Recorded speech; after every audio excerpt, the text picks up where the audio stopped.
une loi, cette loi-là va couronner sa vie. Et j'aimerais que nous puissions ce soir pénétrer dans le rhéma de la parole, afin que sa parole puisse couronner nos vies. Amen. Est-ce que tu es prêt à écouter ce message? Amen. Tu es prêt à écouter ce message? Amen. Jérémie chapitre 1er, verset 5. Jérémie chapitre 1er, verset 5.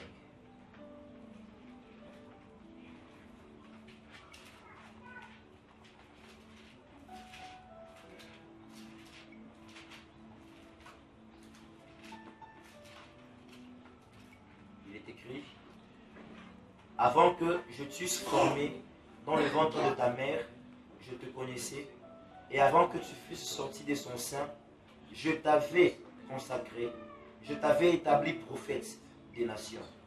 Nous allons prendre le psaume 142, le dernier verset, c'est-à-dire le 7e verset. Le psaume 142, le dernier verset. Psaume 142, le dernier verset. Il est écrit: tire mon âme de sa prison. Dis après moi: Seigneur, tire mon âme de sa prison.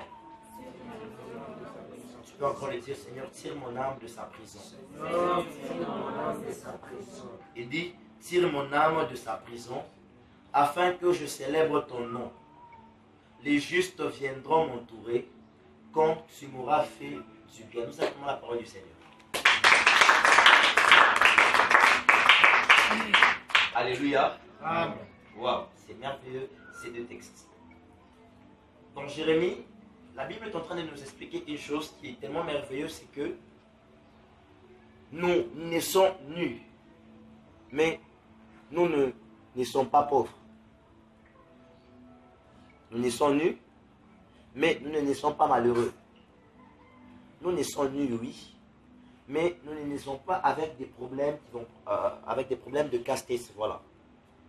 Parce que avant même que le prophète Jérémie ne puisse même être dans le sein de sa mère, Dieu a dit: je te connaissais. C'est-à-dire que Dieu avait un programme sur sa vie. Dieu avait un plan pour la vie de Jérémie le prophète. Il dit: lorsque tu étais maintenant dans le sein de ta maman, avant que tu ne puisses quitter de son sein maternel, moi je t'ai consacré prophète des nations. C'est-à-dire qu'il y avait déjà une destinée bien tracée sur la vie de Jérémie, mais où c'est? Dans le sein de sa mère. Nous sommes en fait des extraterrestres. Et nous venons sur la terre en passant par un vaisseau qu'on appelle les ventres de la femme. Les jours passés, les jours antérieurs, je vous ai une fois expliqué ce qui s'est passé au niveau du ventre de la femme. Et je vous avais conseillé, en tant que femme, ne laissez pas n'importe qui toucher votre femme, votre ventre. Pas seulement homme de Dieu, non, mais même vos amis. Parce que vous ne savez pas ce qu'elle peut transférer en mettant la main sur votre ventre. Yes. On avait vu comment est-ce que Jésus, alors qu'il entrait dans le monde, il parlait déjà. Mais dans le sein maternel, dans le sein de Marie, il parlait. Yes. Parce que c'est dans le ventre d'une femme que l'homme commence à prendre la forme. C'est dans le ventre d'une femme que l'homme commence à prendre, à tirer sa mission. Et donc, il est important que vous puissiez connaître les mystères qui marchent, qui opèrent quant au ventre des femmes. Et voyez-vous, quand nous sommes dans les seins maternels, en fait, l'enfant, il est comme ça. Mais sa tête regarde vers le ciel.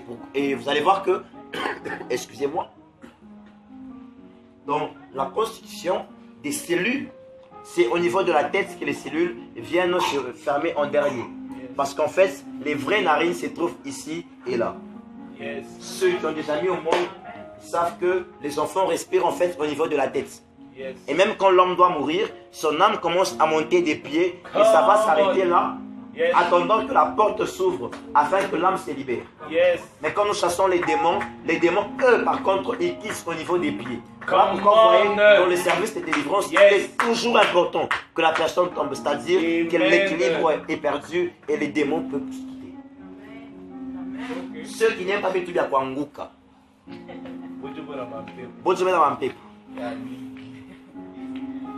Alléluia. Est-ce que je suis en train de trahir le Seigneur? Amen. Et on avait vu dans Apocalypse que, Apocalypse 12, lorsque la femme elle était enceinte, le dragon est sorti et le dragon s'est mis juste devant la femme. Mais le problème du dragon n'était pas d'atteindre la femme mais l'enfant. Parce que le ventre maternel est en fait une protection pour les enfants.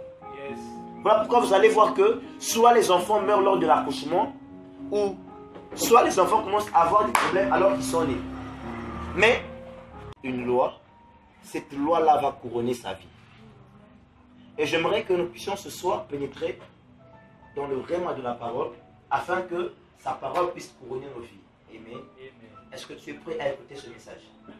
Amen. Tu es prêt à écouter ce message? Amen. Jérémie chapitre 1er, verset 5. Jérémie chapitre 1er, verset 5.